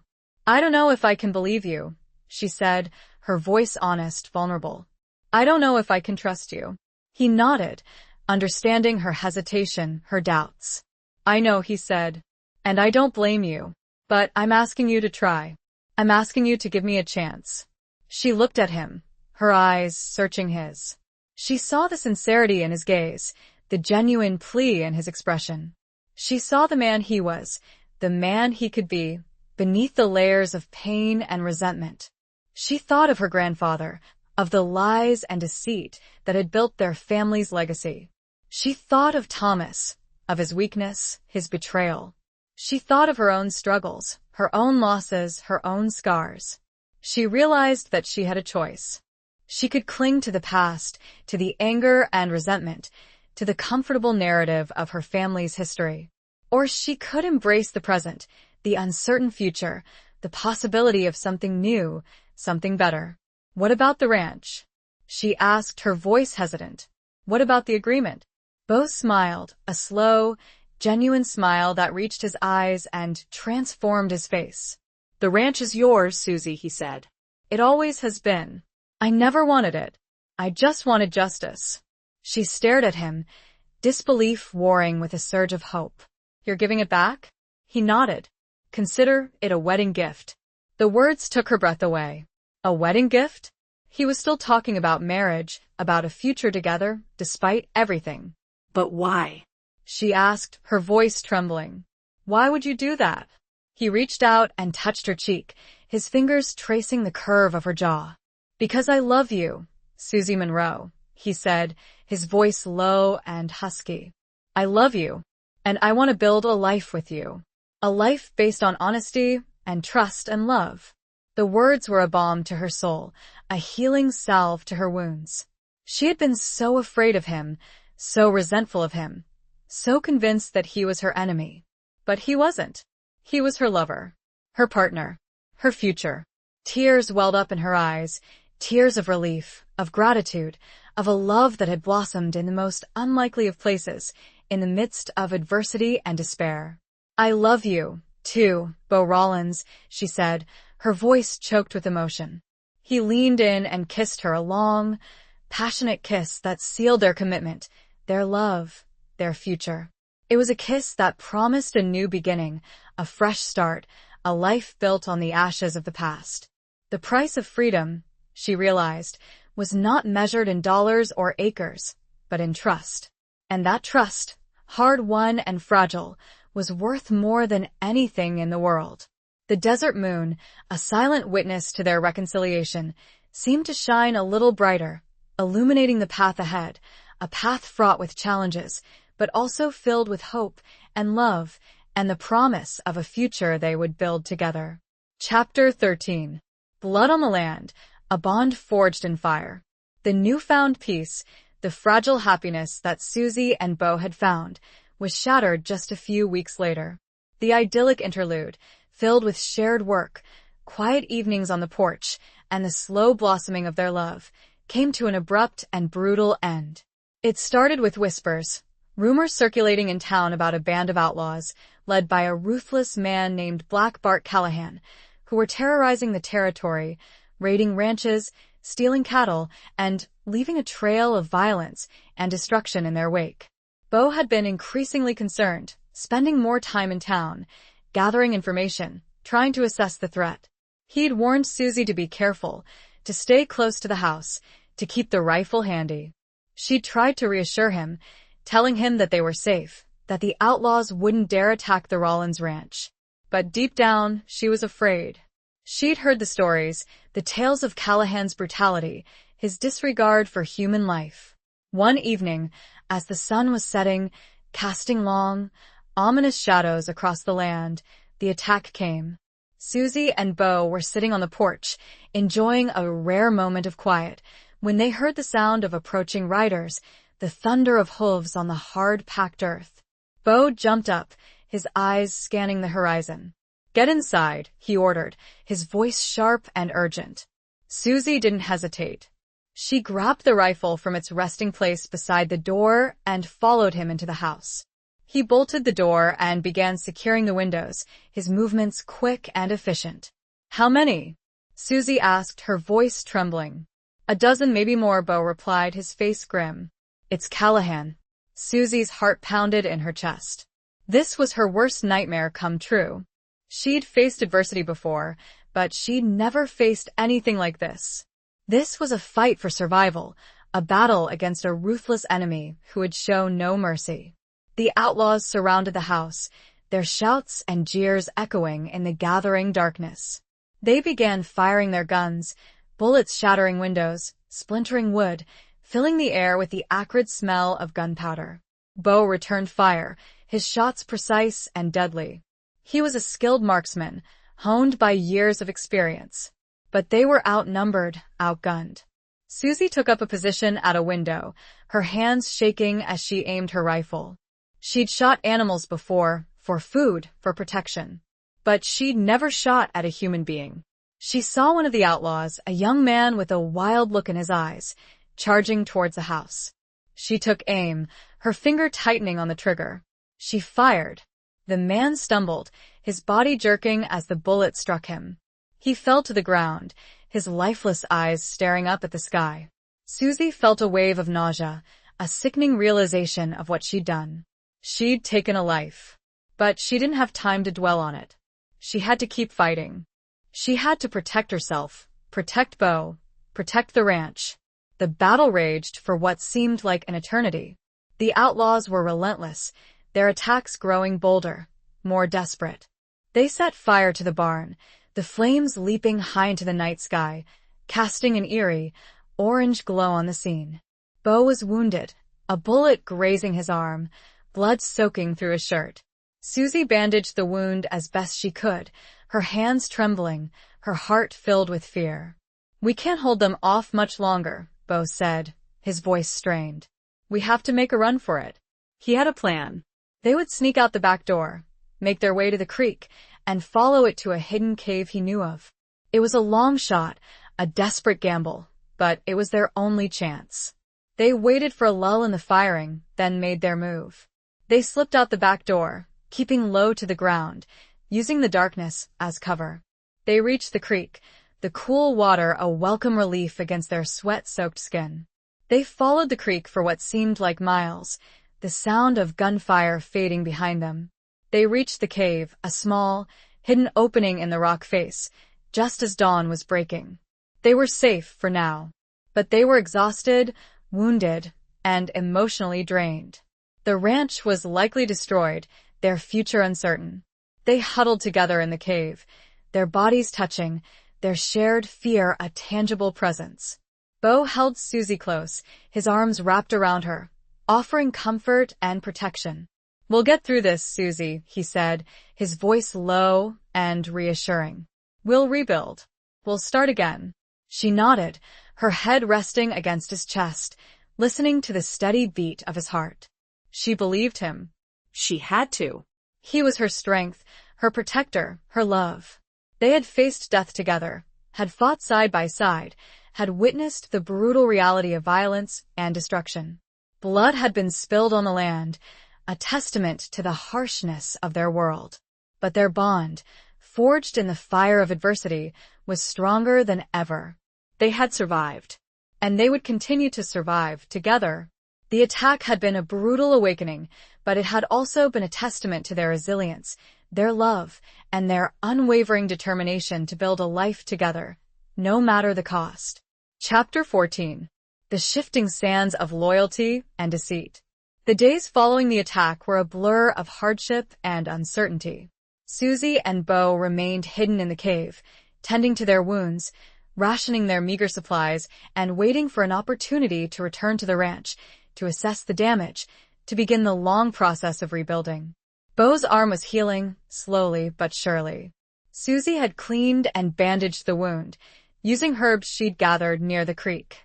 She'd also treated her own minor injuries, cuts and bruises sustained during the escape. They spent their days in silence, for the most part, their conversations limited to essential matters. They were both haunted by the events of that night, by the violence, the destruction, the loss. They were both grappling with the reality of their situation, the precariousness of their existence. One afternoon, as they were sitting near the mouth of the cave, watching the sun slowly sink below the horizon, Bo spoke, his voice low and thoughtful. "I've been thinking," he said, "about Callahan, about the attack." Susie turned to him, her eyes questioning. "What about it?" "It doesn't make sense," he said. "Callahan's gang usually targets larger ranches, wealthier operations. He wouldn't waste his time on a place like ours, especially after I took ownership." Susie frowned. She'd been wondering the same thing. The attack seemed personal. It seemed like more than just a random raid. "You think someone put him up to it?" she asked. Bono dead. "I think someone wanted us gone. Someone wanted the ranch." Susie's mind raced. Who would want them gone? Who would benefit from their demise? She thought of the neighboring ranchers, the ones who had whispered about resistance, about fighting back against Rollins. Could one of them have been involved? She thought of Thomas, her brother. Could he have somehow orchestrated the attack, in a desperate attempt to reclaim the ranch? It seemed far-fetched, but she couldn't rule it out. She thought of Rollins' other interests, his various business dealings. Could one of his enemies have been behind the attack? She didn't know, and the uncertainty gnawed at her, fueling her anxiety and suspicion. "We need to find out who's behind this," she said, her voice determined. "We need to find out who betrayed us." Bo agreed. "But we need to be careful," he said. "We can't trust anyone." They decided to return to the ranch under cover of darkness, to assess the damage and gather any clues they could find. They knew it was risky, but they couldn't stay hidden in the cave forever. They set out as soon as the sun had set, the moon providing a faint, silvery light to guide their way. They approached the ranch cautiously, their senses on high alert. The scene that greeted them was one of utter devastation. The barn was a smoldering ruin, the house was riddled with bullet holes, the corrals were empty, the fences were broken. It looked like a battlefield, a testament to the violence and destruction that had been unleashed. They searched the wreckage, looking for anything that might provide a clue, a hint of who was responsible for the attack. They found nothing. As they were about to leave, Susie noticed something glinting in the moonlight, a small, metallic object lying near the burned-out remains of the barn. She picked it up, her heart pounding. It was a silver buckle, intricately engraved with a distinctive design, a snake coiled around a dagger. She recognized it instantly. It was Jed's. Jed, one of Rollins' trusted ranch hands, the man who had been with him for years. Jed, who had seemed so loyal, so dependable. Susie felt a wave of betrayal, a sickening realization that the enemy had been within their midst all along. She looked at Bo, her eyes filled with shock and disbelief. "Jed," she whispered, her voice trembling. It was Jed. Bo took the buckle from her hand, his face hardening, his eyes filled with a cold fury. He examined the buckle, his fingers tracing the intricate design. "I should have known," he said, his voice low and bitter. "I should have seen it coming." He explained that Jed had been increasingly resentful lately, complaining about the work, about Susie, about the changes that had been made. He'd also been asking a lot of questions about Rollins' other business dealings, about his finances, about his enemies. It was clear that Jed had been working with Callahan, feeding him information, helping him plan the attack. He'd likely been promised a share of the spoils, a chance to get rich at their expense. The shifting sands of loyalty and deceit had revealed a treacherous landscape, a world where trust was a fragile commodity, where betrayal could come from the most unexpected sources. The discovery of Jed's buckle was a turning point, a revelation that shattered their illusions and forced them to confront the harsh reality of their situation. They were surrounded by enemies, both known and unknown, and they had to be more careful, more vigilant, more ruthless than ever before. The fight for survival had just become even more complicated, even more dangerous. Chapter 15. Rollins' past, a mirror to her fears. The revelation of Jed's betrayal cast a long shadow over Susie and Bo's already precarious existence. The knowledge that someone they had trusted, someone they had considered almost a part of the family, had been working against them, had orchestrated the attack, was a bitter pill to swallow. It shook their faith in humanity, their ability to judge character, their sense of security. Bo, in particular, was deeply affected by the betrayal. He had trusted Jed implicitly, had relied on him for years. He felt a sense of personal responsibility for Jed's actions, a guilt that gnawed at him, fueling his anger and his determination to seek justice. He became withdrawn, spending hours alone, brooding over the situation, trying to piece together the puzzle, to understand how he could have been so blind. He was like a wounded animal, lashing out at anyone who came near, his usual calm demeanor replaced by a simmering rage. Susie tried to reach him, to offer comfort, to reassure him that it wasn't his fault. But he pushed her away, his grief and anger a wall between them. She understood his pain, his need for solitude, his desire for revenge. But she also feared that his obsession with Jed, with the betrayal, would consume him, would blind him to the other dangers that lurked around them. One evening, as they were sitting by a small fire outside the cave, Susie decided to confront him. She couldn't bear to see him like this, so consumed by anger and guilt. "Bo," she said softly, "we need to talk." He didn't respond, simply stared into the flames, his face a mask of pain. "You can't keep blaming yourself," she said. "It's not your fault. Jed made his own choices." He finally turned to her, his eyes filled with a raw emotion that startled her. "I should have seen it coming," he said, his voice hoarse. "I should have known he was capable of this." "How could you have known?" she asked. "You trusted him. You treated him well. He betrayed that trust." He shook his head. "There were signs," he said. I didn't want to see them." He told her about Jed's past, about his troubled childhood, his history of petty crime, his resentment towards authority. He'd given Jed a chance, a job, a place to belong. He'd believed in him, had hoped that he could turn his life around. "I was wrong," he said, his voice bitter. "I was a fool." Susie reached out and took his hand, her fingers interlacing with his. "You weren't a fool, Bo," she said. "You were kind. You were compassionate. You saw the good in him, even when others didn't. He looked at her, his eyes searching hers. But it wasn't enough, he said. I failed him. And I failed you. You didn't fail me, Beau, she said, her voice firm. You saved my life. You protected me. You've given me more than I ever dreamed of. She reminded him of the ranch, of their love, of the future they were building together. She reminded him of the strength they had found in each other, the resilience they had shown in the face of adversity. He listened, his gaze softening, the anger in his eyes slowly receding. He squeezed her hand, his touch a silent acknowledgement of her words, of her love, of her support. I know you want revenge, Beau, she said. And I understand that. But we can't let it consume us. We can't let it destroy what we have. He nodded, his expression thoughtful. You're right, he said. We need to focus on the future. On rebuilding. On moving forward. He told her about his own past, about his childhood, about the hardships he'd faced, about the lessons he'd learned. He spoke of his father, of his vow to avenge him, of the long, difficult journey that had led him to this moment. As he spoke, Susie realized that his past mirrored her own fears, her own insecurities, her own struggles. They had both been shaped by loss, by betrayal, by the harsh realities of their world. They had both learned to be strong, to be resilient, to be wary of others. But they had also learned to love, to trust, to hope. And that was what set them apart, what gave them the strength to overcome adversity, to build a life together.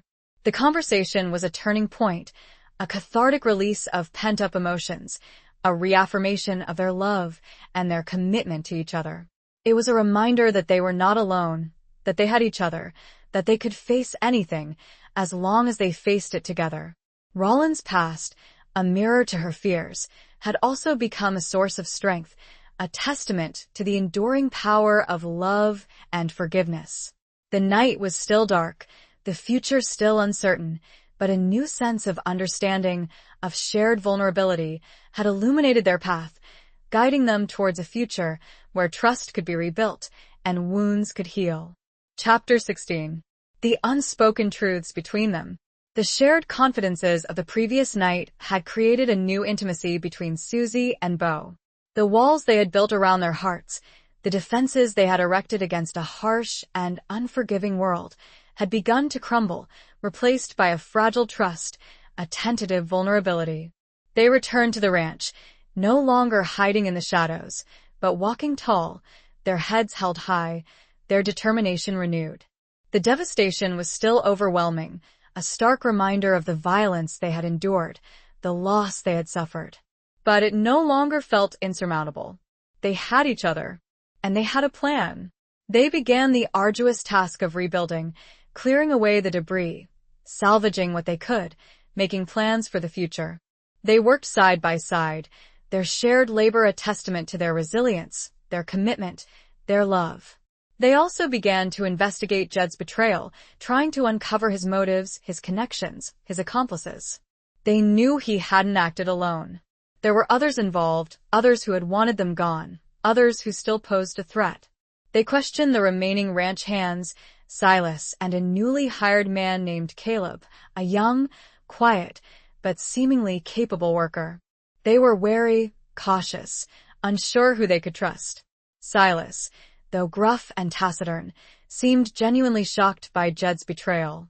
He'd worked alongside Jed for years, had considered him a friend. He swore his loyalty to Beau, his determination to help find those responsible for the attack. Caleb was more of an enigma. He was new to the ranch, hired just a few weeks before the attack. He was a skilled worker, efficient and strong, but he kept to himself, offering little information about his past, his background. Susie was suspicious of Caleb, her instincts telling her that he was hiding something. But Beau was more inclined to trust him, arguing that they needed all the help they could get, that they couldn't afford to alienate a potentially valuable ally. They also rode into town, seeking information, asking questions, trying to piece together the puzzle of Jed's betrayal. They spoke to the sheriff, a weary, cynical man named Thompson, who seemed more interested in maintaining order than in seeking justice. They spoke to the saloon owner, a shrewd, observant woman named Maggie, who had a network of informants throughout the territory. They spoke to the other ranchers, their neighbors, the ones who had once whispered about resistance, about fighting back against Rollins. They encountered a mixture of sympathy, suspicion, and outright hostility. Some were genuinely sorry for their loss, offering help and support. Others were wary, cautious, unwilling to get involved. And some were openly hostile, accusing Bo of bringing the trouble upon himself, of disrupting the established order, of being an outsider. As they gathered information, a picture began to emerge, a complex web of alliances and rivalries, of greed and resentment, of long-held grudges and simmering feuds. They discovered that Jed had been in contact with several other ranchers, men who had been envious of Rollins' success, who had resented his presence in the territory, who had wanted the Monroe Ranch for themselves. They also discovered that Jed had been gambling heavily, accumulating debts that he couldn't repay. He'd been desperate for money, willing to do anything to get his hands on it. The pieces of the puzzle were slowly falling into place, but the picture that was emerging was far from clear. There were still unanswered questions, still hidden connections, still a sense of unease, of impending danger. One evening, as Susie and Bo were sitting on the porch of the partially rebuilt house, sharing a simple meal, Susie decided to broach a subject that had been weighing on her mind. "Bo," she said softly, "there's something I need to ask you." He looked at her, his eyes questioning. "What is it?" "It's about your other businesses," she said. "Your interests." He frowned, his expression guarded. "What about them?" "I know you have dealings in other towns," she said. "Investments. Other properties. I know you're a powerful man." He nodded, his gaze unwavering. "I also know that you have enemies," she said. "People who resent your success, who would like to see you fail." He didn't respond, simply stared at her, his expression unreadable. "I'm worried, Bo," she said, her voice trembling. "I'm worried that Jed wasn't just working with other ranchers. I'm worried that he was connected to someone else. Someone more powerful. Someone more dangerous." Bo sighed, a heavy, weary sound. He knew what she was getting at. He knew that she was right to be worried. He told her about his past, about his rise to power, about the enemies he'd made along the way. He spoke of ruthless businessmen, corrupt officials, and outlaw gangs who would stop at nothing to get what they wanted. He told the truth, but it wasn't easy for either of them. There were unspoken truths between them as well, fears, insecurities, things left unsaid. The conversation was difficult, painful, but it was also necessary.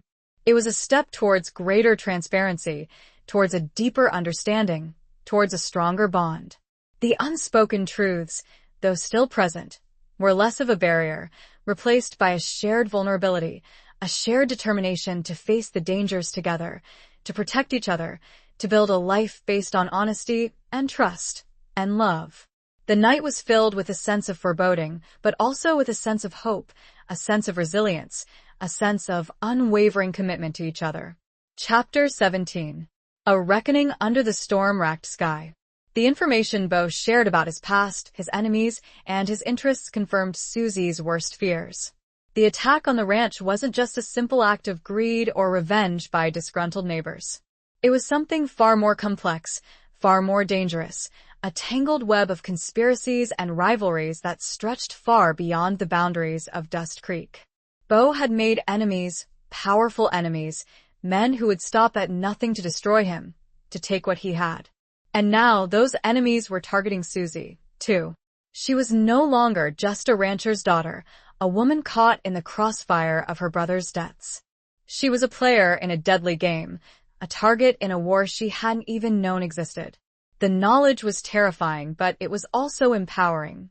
It gave Susie a sense of purpose, a determination to fight back, to protect herself, to protect Bo, to protect the life they were building together. They continued their investigation, working together, sharing information, piecing together the puzzle of Jed's betrayal and the larger conspiracy that lay behind it. They discovered that Jed had been in contact with a man named Silas Thornton, a wealthy and influential businessman from a neighboring territory, a man known for his ruthlessness and his connections to outlaw gangs. Thornton, it turned out, had a long-standing feud with Beau, a rivalry that stemmed from a business deal gone bad years ago. Thornton had lost a significant amount of money, and he blamed Beau, vowing to get revenge. The attack on the ranch was Thornton's way of sending a message, of escalating the conflict, of making it personal. He wanted to destroy Beau, to take everything he had, including Susie. The discovery of Thornton's involvement was a turning point. It gave them a clear target, a tangible enemy to focus on. It also raised the stakes, making the conflict even more dangerous, even more personal. They knew they couldn't confront Thornton directly. He was too powerful, too well-connected. They would need proof, evidence of his involvement in the attack, before they could take any action. They decided to focus on finding Jed, hoping that he could provide the evidence they needed. They knew he was hiding somewhere, likely with Callahan's gang. They sought help from Maggie, the saloon owner, using her network of informants to track Jed's movements. They also reached out to Sheriff Thompson, hoping that he would finally take their concerns seriously, that he would help them bring Thornton to justice. But Thompson was reluctant to get involved, unwilling to challenge a man as powerful as Thornton. He offered them empty promises, platitudes, and excuses. Susie and Beau were on their own. One evening, as they were returning to the ranch after a fruitless day of searching, a storm broke.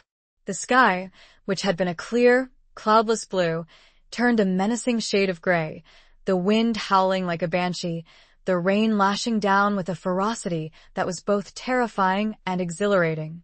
They sought shelter in a small, abandoned shack near the edge of their property. They huddled together, their bodies close, their shared fear a tangible presence in the dimly lit space. The storm raged outside, mirroring the turmoil within their hearts. They were trapped, isolated, surrounded by enemies. Their future was uncertain, their lives hanging in the balance. As the lightning flashed, illuminating the interior of the shack, Susie saw something that made her heart stop.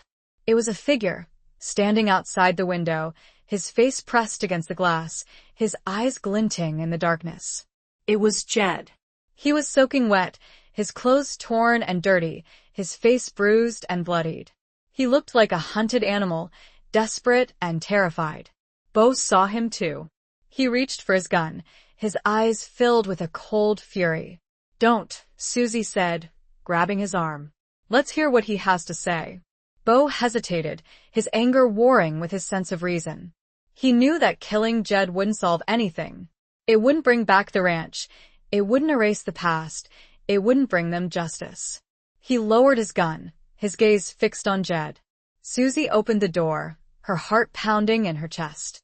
Jed stumbled inside, collapsing on the floor, his body shaking with cold and fear. "Please," he begged, his voice hoarse. "Help me." The reckoning had begun. The storm-racked sky was a fitting backdrop for the confrontation, the culmination of weeks of fear, suspicion, and betrayal. Jed, the traitor, the man who had almost destroyed their lives, was now at their mercy. And they had a choice to make: revenge or justice. The choice would determine not only their future, but also their souls. Chapter 18. The Cost of Redemption. Paid in full. Jed's appearance was a shock, a stark reminder of the betrayal they had endured.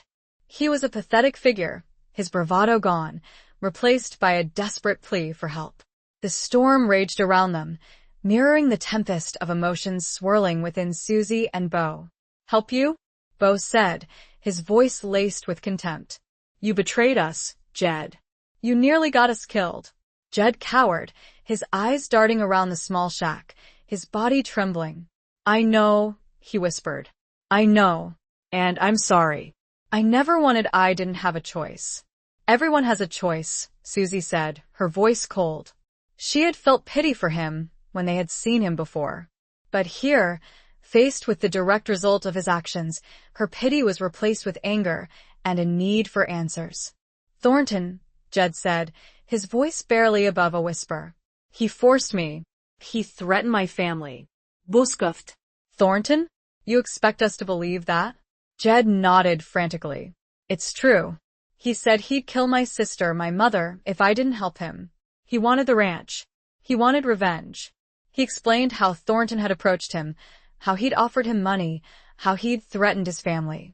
He'd felt trapped, cornered, forced to choose between his loyalty to Beau and the safety of his loved ones. He'd agreed to help Thornton, providing him with information about the ranch, about Beau's movements, about Susie. He'd helped plan the attack, had even ridden with Callahan's gang, though he claimed he hadn't participated in the violence. "I never wanted to hurt anyone," he said, his voice filled with remorse. "Especially not you, Miss Susie. You were always kind to me." Susie looked at him, her eyes searching his. She wanted to believe him, wanted to forgive him, but she couldn't. His betrayal had been too deep, the consequences too severe. "Why are you here, Jed?" she asked. "Why did you come back?" "Callahan," he said. "He found out I was talking to Thornton. He thinks I'm going to betray him. He's going to kill me." He'd fled, seeking refuge, hoping that Beau and Susie would offer him protection. He knew it was a long shot, but he had nowhere else to turn. "I can help you," he said, his voice pleading. "I can tell you everything. I can help you bring Thornton down." Beau and Susie exchanged a look. It was a tempting offer. Jed's information could be invaluable, could help them finally get justice, could help them reclaim their lives. But could they trust him? Could they believe anything he said? "Why should we trust you, Jed?" Beau asked, his voice hard. Jed looked at him, his eyes filled with a desperate sincerity. "Because I have nothing left to lose," he said. "And because I want to make things right. I want to redeem myself." The word hung in the air, heavy with meaning. Redemption. It was a powerful concept, a desire that resonated deep within the human soul. It was the chance to atone for past mistakes, to make amends, to find forgiveness. Susie and Beau had a decision to make. They could turn Jed away, leave him to face Callahan's wrath, seek their own revenge. Or they could offer him a chance at redemption, a chance to help them bring Thornton to justice. The choice was not easy. It was a gamble, a risk, but it was also an opportunity to heal, to move forward, to build a future based on justice, not revenge. "We'll help you, Jed," Susie said, her voice firm. "But on our terms." Beau nodded in agreement. "You'll tell us everything you know," he said. "You'll testify against Thornton. And you'll face the consequences of your actions." Jed agreed, his relief palpable. He knew he was getting a second chance, a chance he didn't deserve. And he was determined to make the most of it. The cost of redemption, they all knew, was high. It required honesty, courage, and a willingness to face the consequences of one's actions. Jed had paid a price, a heavy price, but he was finally ready to pay the full cost, to earn his redemption, to find peace.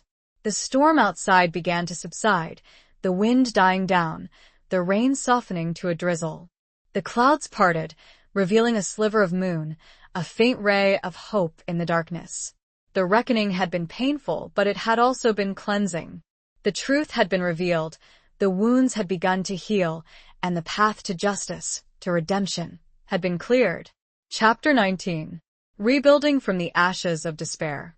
With Jed's information, Susie and Beau were finally able to piece together the full extent of Thornton's conspiracy. It was a complex web of deceit, greed, and revenge, involving not only Jed and Callahan's gang, but also several other ranchers, and even some corrupt officials in the territory. Thornton had been pulling the strings, manipulating events, orchestrating the attack on the ranch, all in an effort to destroy Beau and claim the Monroe land for himself. He'd used his wealth and influence to buy loyalty, to silence opposition, to cover his tracks. But with Jed's testimony and the evidence they had gathered, they finally had enough to expose Thornton, to bring him to justice. They worked with Maggie, the saloon owner, using her network of informants to gather additional evidence, to corroborate Jed's story, to build a case that would stand up in court. They also reached out to a new sheriff, a man named Harding, who had recently been appointed to replace Thompson. Harding was a different breed of lawman, honest and determined, committed to upholding justice, even in the face of powerful opposition. Harding listened to their story, examined the evidence, and agreed to help them. He issued warrants for Thornton's arrest, as well as for the arrest of Callahan and his remaining gang members. The arrests were not easy. Thornton had powerful allies, men who were willing to protect him, to fight for him. There were skirmishes, shootouts, and tense standoffs.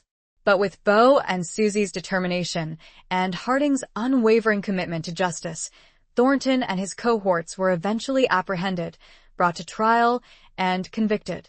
The trial was a public spectacle, attracting attention from throughout the territory. Susie and Beau testified, their voices strong and clear, their story resonating with the truth. Jed also testified, his testimony crucial in securing Thornton's conviction. Thornton was sentenced to a long prison term, his empire crumbling around him.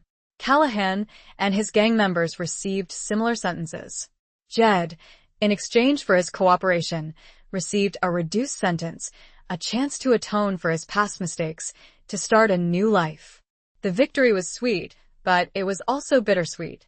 The ranch had been devastated, their lives had been shattered, their trust had been betrayed. The scars of the past would always remain. But they had survived. They had fought back. They had found justice. And they had found each other. With Thornton behind bars, and the threat of violence diminished, Susie and Beau began the long, arduous process of rebuilding the ranch, of rebuilding their lives. They worked side by side, their love and determination a constant source of strength. They repaired the house, rebuilt the barn, restocked the corrals. They hired new ranch hands, carefully vetting them, ensuring their loyalty.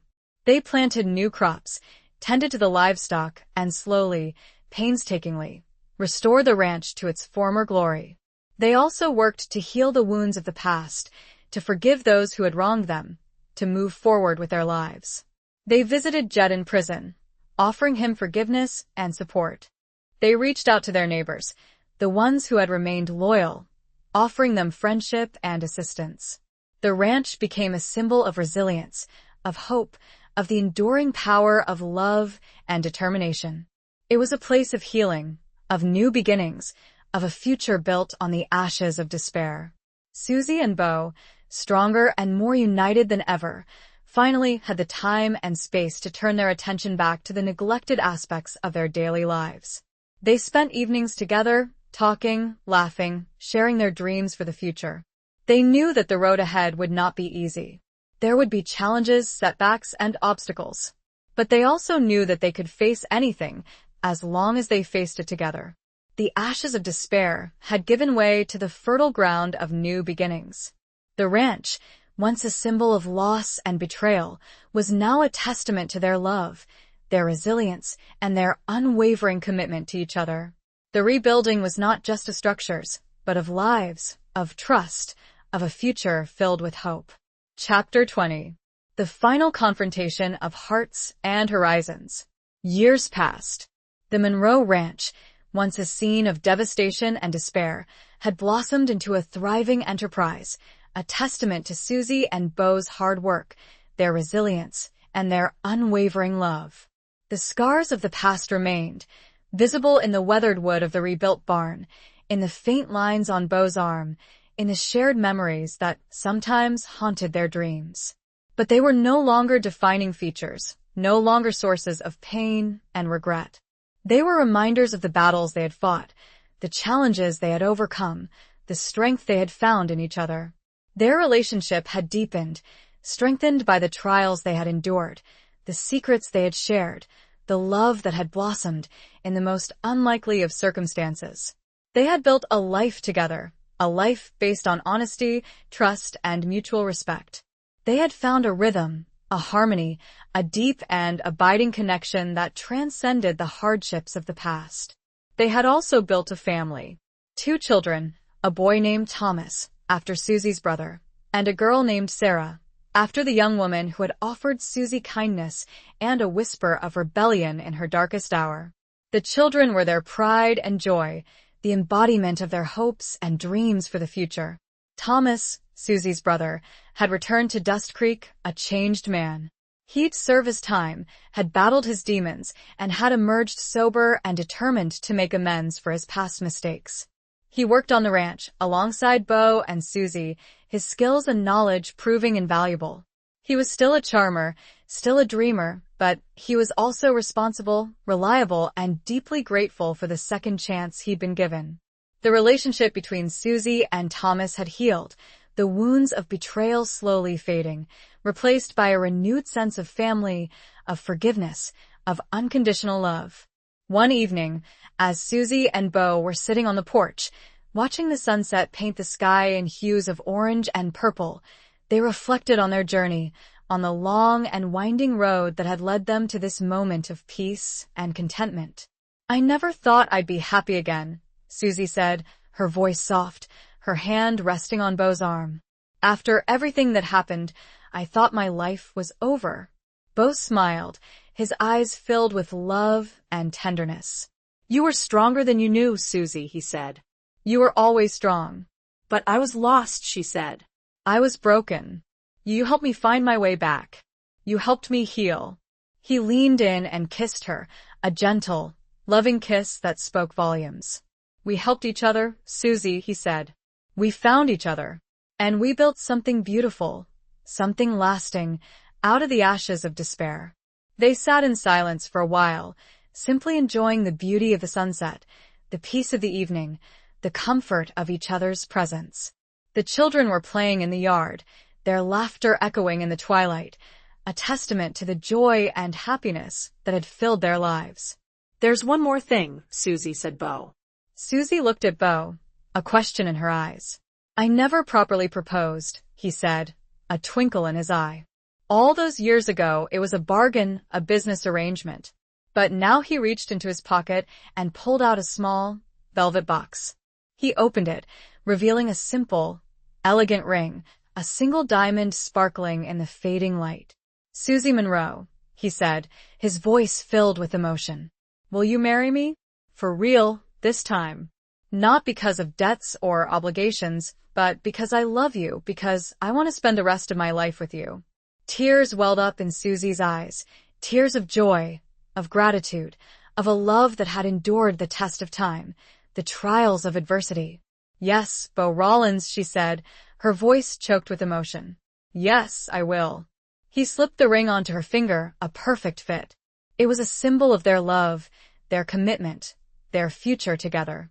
It was a symbol of the final confrontation, not of enemies or rivals, but of hearts and horizons, of two souls intertwined, forever bound by a love that had conquered all. The sun dipped below the horizon, casting a golden glow on the land, on the ranch, on the family they had built together. It was a perfect ending, a perfect beginning, a testament to the enduring power of love, of forgiveness, of redemption. The final confrontation had been won, not with guns or violence, but with love and understanding, with a commitment to building a future together, a future filled with hope and joy, and the promise of a life well lived. Epilogue. The years that followed were a testament to the enduring power of love and resilience. The Monroe Ranch, once a symbol of loss and betrayal, became a beacon of hope and prosperity, a testament to the unwavering commitment of Susie and Beau. They expanded the ranch, diversifying their operations, embracing new technologies, and becoming pillars of the community. Their children, Thomas and Sarah, grew into strong, independent individuals, inheriting their parents' love for the land, their sense of justice, and their unwavering commitment to family. Thomas, following in his father's footsteps, became a skilled rancher, his knowledge and expertise invaluable to the operation. Sarah, inheriting her mother's compassion and determination, became a teacher, educating the children of Dust Creek and the surrounding communities. Beau and Susie, their hair now streaked with silver, their faces etched with the lines of time and experience, remained deeply in love, their bond stronger than ever. They often sat on the porch in the evenings, watching the sunset, reminiscing about their past, and marveling at the life they had built together. They never forgot the hardships they had endured, the challenges they had overcome, the enemies they had faced. But those memories no longer held the power to hurt them. They were simply reminders of the strength they had found in each other, the resilience they had shown in the face of adversity. Thomas, Susie's brother, remained a part of their lives, a beloved member of the family. He had found peace and purpose, his past mistakes forgiven and forgotten. He never married, dedicating his life to the ranch and to his niece and nephew. Jed, the man who had betrayed them, had also found redemption. After serving his time, he'd returned to Dust Creek a changed man. He'd started a small business, a livery stable, and had become a respected member of the community. He and Bo had reached a tentative truce, a mutual understanding born of shared hardship and a recognition of the complexities of human nature. The story of Susie and Bo, of the Monroe Ranch, became a legend in the territory, a tale told and retold around campfires and in saloons. It was a story of love and loss, of betrayal and redemption, of resilience and hope. It was a story of the American West, a story of the enduring power of the human spirit. And as the sun set on their lives, casting a golden glow on the land they loved, Susie and Bo knew that they had lived a life well lived, a life filled with purpose, with passion, and with a love that would endure for generations to come. They had faced the final confrontation, the ultimate test, and they had emerged victorious, their hearts intertwined, their horizons boundless, their legacy secure. The dust had settled, the debts had been paid, and the love that had blossomed in the midst of despair had endured, a beacon of hope for all who knew their story.